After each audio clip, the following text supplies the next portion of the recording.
Hey, I want to walk through how you can use Claude in order to create high quality, well researched outreach emails.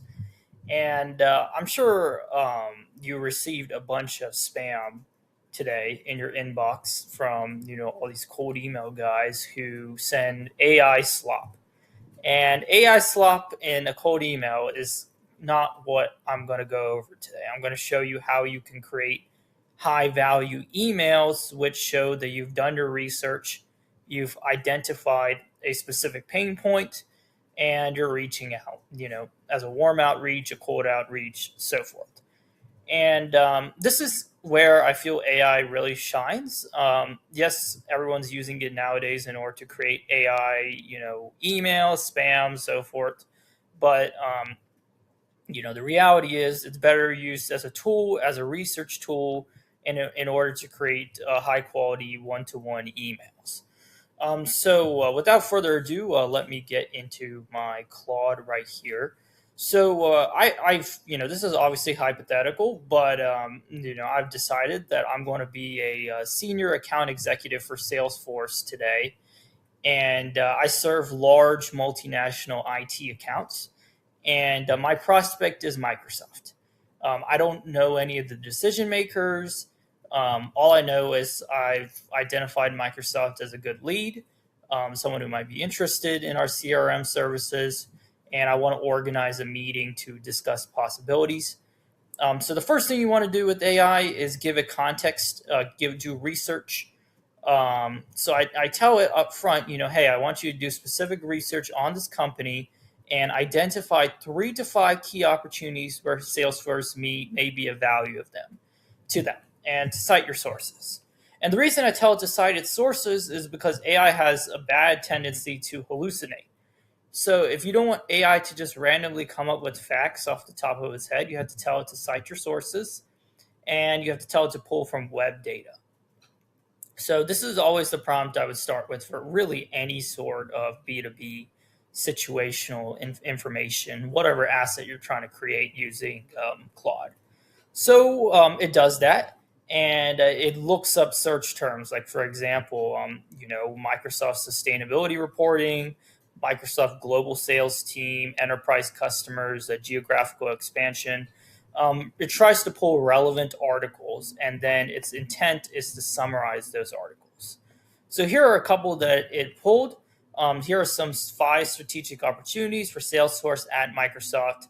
And as you can see, it's clearly identified clearly identified very specific opportunities within the Microsoft ecosystem and environment. Like, for example, how Salesforce can help in terms of enabling partners, how Salesforce can help in terms of, and furthermore, this is an important point, you can put in your own website and it can match your capabilities to the customer. So, it knows things about Salesforce. Like, for example, it knows that Salesforce has PRM capabilities. It knows that Salesforce has, it provides AI powered insights. And it can map those value propositions to the specific situation that Microsoft has on hand. And it cites its sources. So that's very important. I'm not going to go through all these, but you kind of get the point. So, like, for example, territory management. Obviously, Microsoft has thousands of account executives, sales reps, support. Customer success. Sustainability and ESG, customer engagement platform. And these are ones you wouldn't even think about. Like, I definitely, I was thinking about this. I would not be thinking about sustainability and ESG, but that's an important priority for large companies such as Microsoft. So it notices that. So I want you to be aware that it can do research and think of things that you may not have thought of, and complex deal management. So this is great, right? This is a great entry level prompt. But, an important thing when it comes to emails is that big decisions such as switching a CRM or migrating to a particular software platform is dependent on events. So an event tends to trigger the transition from one environment to the next. So what you can do is you can tell Claude, hey, furthermore, do research on Microsoft.com in terms of identifying events that may influence a decision to be interested in Salesforce.com based off of the Salesforce value proposition. So it can do that, and it can identify very modern events that may lead to a shift in perspective. Like, for example, how some Microsoft had layoffs recently. How made that impact a transition to a particular CRM? And one interesting thing you can do here is you can go into your CRM, identify what are some of the triggers that led to a customer going to your product, and you can tell it, hey, identify companies who had these particular triggers, event triggers, in the past few months, and the AI can pull from that.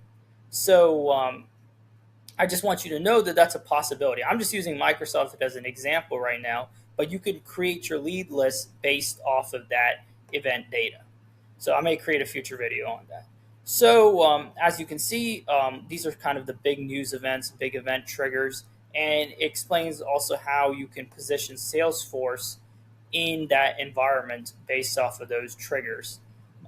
Many of them. For example, they streamline partner classifications, and Salesforce could position itself as saying, hey, we help you to manage that many partners very efficiently, so on and so forth. So, it's up to you to have judgment in terms of picking which ones are most relevant to your solution. Some of them may not be relevant, but AI is a really good brainstorming tool in terms of identifying which ones might be of interest.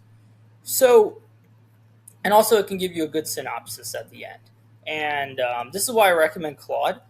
ChatGPT is nice, but ChatGPT has a very small context window. Even if you expand to Pro, the context window is so small that it doesn't give you the in-depth research that a tool like Claude will do for you. So definitely recommend using Claude instead of ChatGPT. So once you've done that, you've identified the sources and so forth. Then the emphasis becomes, hey, how do we actually create these emails, right? That's why you're probably here. So that's when you want to switch towards actually drafting the outreach emails. So I tell it, hey, I want you to draft clear outreach emails for each of these 6 situations. They have to be clear, compelling, sound conversational, and not robotic, and not super long. However, they have to demonstrate that we have done research. So it goes through each of those triggering events and creates emails. And it shows that you've done research. Like, for example, there's been a new change in terms of the person who's become in charge of Microsoft's commercial business, and the message mandate from Satya, who's the Microsoft CEO, and it creates like a full email based off of that. The large investment in AI, $80 billion, partner ecosystem, as we were talking about before. And it creates these highly in-depth specific emails that you could send to a prospect. Now, you're probably looking at this and you're thinking, if someone sent me this long email, this kind of looks like it's written by an AI. It's super long. Like, I'm just going to delete this email. And I agree with you. You probably want to simplify these emails down, and you probably want it to sound more human. So um, that's where prompting the AI becomes important and doing pushback. So, all these gurus on LinkedIn seem to have the idea that you can just prompt the AI once, and it magically creates these perfect emails for you. And the reality is, it's a lot messier than that. And the reality is, you have to actually get in there in the weeds and start messing around with the prompts, working on the prompts, refining things in order to get the email you're kind of looking for. So, I tell it, these are not bad, but these are super long and do not get to the point. Furthermore, they sound quite robotic in terms of employing AI isms, like, for example, the M dash. Please revise and cut the verbiage in half for each email. And it will do that. And, this is a much more concise email that might be more worthwhile for the prospect to read. So as you can see, it does that, and you more likely to get a response with these emails because you can actually read them. And an executive would probably take 15 minutes to check out this kind of email. So hopefully you get the point here in terms of you have to actually mess around with the AI in terms of prompting it in specific ways in order to kind of get the result that you're looking for. So now that we've done that, I want to switch the emphasis a little bit. So I've explained generally how you can create sales emails using Claude.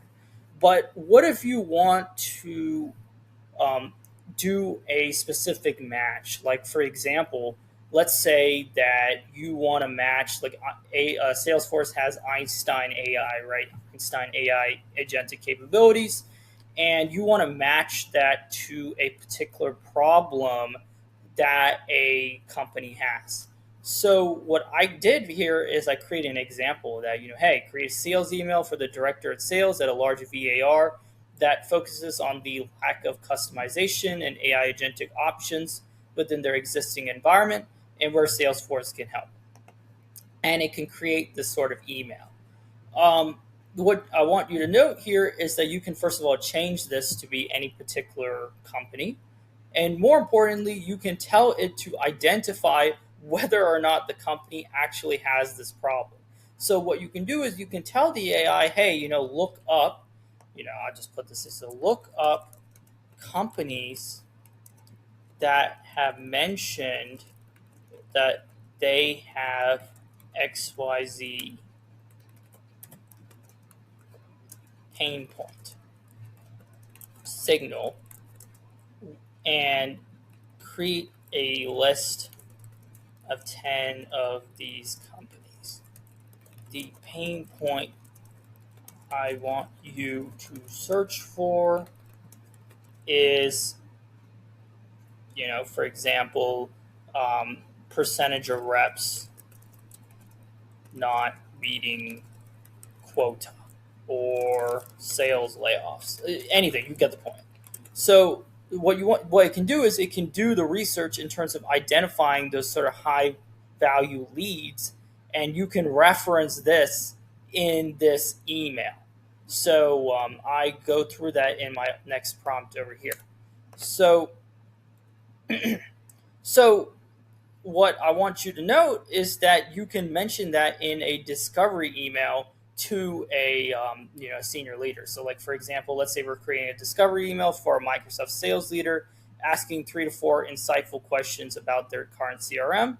We'll research the industry first to make the questions highly relevant and specific, and identify key breaking points. That goes back to what I was saying earlier, where you can integrate the research so that way you know which companies actually have these pain points. So it does that. It does the research. It creates this email, and it shows specifically that they've done their research. So, like, for example, it references the partner center, it references teams, it references the fact that a Microsoft sales cycle is probably very long and very complex. You could even tell it to be even more specific to the Microsoft environment. So you kind of get my point. You have to be really specific, and that you can tell the emails to be the AI to make the emails very specific. Um, this is like a further prompt that actually kind of bases is off of that. Like, for example, mentions things such as, are they manually copying Copilot? Do their current tools kind of predict which deals will close and which ones that, just tell you what you already know? And this is more of a discovery email, which is a different format, but you kind of get the point. The point is, AI can help you identify the trigger points for a particular company.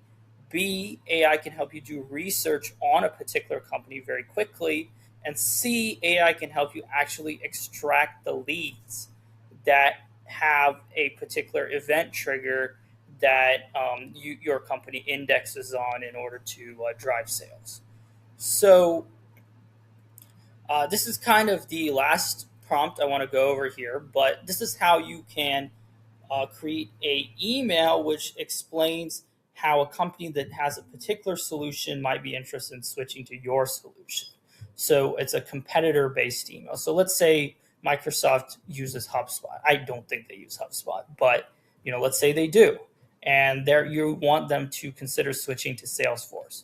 So you could create a email such as research the top 3 solutions in the B2B sales CRM space, and draft an email to a hypothetical Microsoft sales leader explaining our value distinguishment without directly naming competitors. Focus on outcomes rather than features. Stay lower than 150 words. And it will create this email.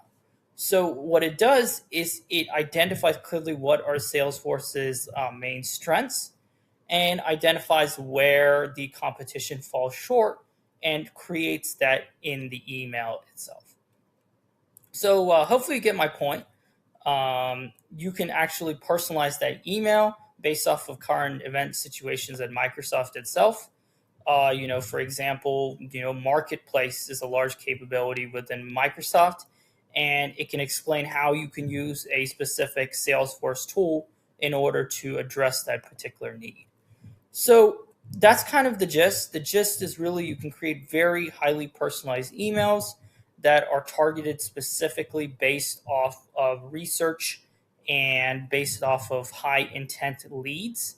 And you can do all of this within the Claude environment without relying on, many different SaaS tools. So I hope you got some value out of this. Feel free to check out some of my other videos if you want to learn more about how to use AI in order to enable sales more effectively for your company. And as always, thanks for watching.